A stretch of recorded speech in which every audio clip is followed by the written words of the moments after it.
بالنسبة لمارسيليا الحديث هنا عن باليردي إذا الاسم القادم اليوناني.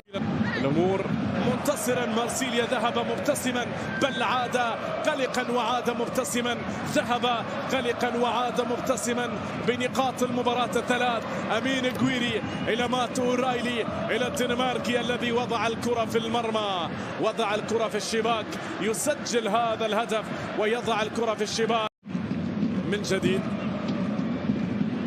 كرة وانطلاقة إذا أمين جويري يلعب الكرة مرة أخرى. هذه الكرة جرينوود والكرة الملعوبة ماتو أورايلي مرة أخرى أورايلي خلف الكرة، ولكن تصل هنا من جديد. هنا الانطلاق محاولة المستمرة والمتواصلة. أمين جويري مرة أخرى، هذه الكرة الملعوبة الأمامية لا زال. هنا المرور، الله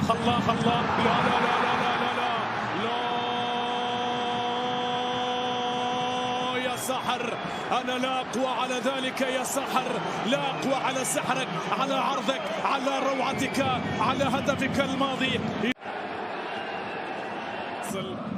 بالراس أمين جويري،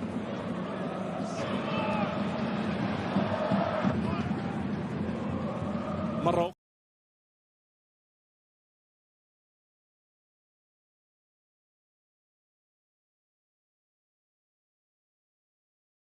محرز يواجه 5 تحديات مع الأهلي السعودي.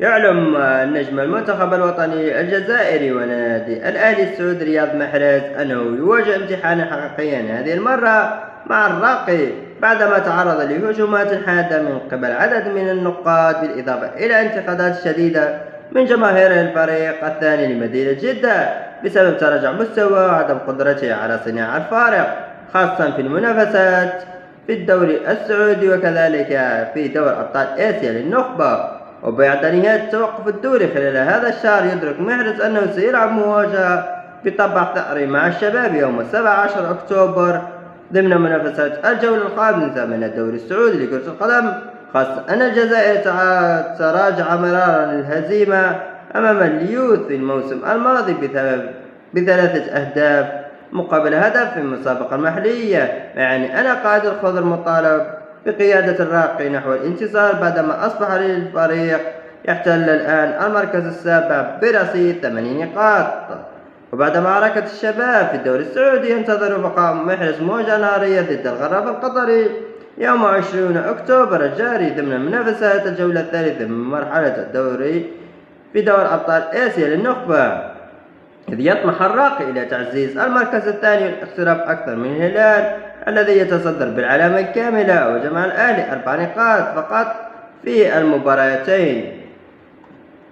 وعقب المشاركة القارية، يعود رفقاء رياض محرز إلى الدوري السعودي يوم 23 أكتوبر الجاري أيضا لمواجهة فريق النجم ضمن منافسات الجولة السادسة، قبل التوجه إلى ملاقاة نادي الباطن يوم 27 من الشهر ذاته في الدور 16 من بطولة كأس الملك، حيث بات الراقي مطالبا بضرورة حسم هذه المسابقة.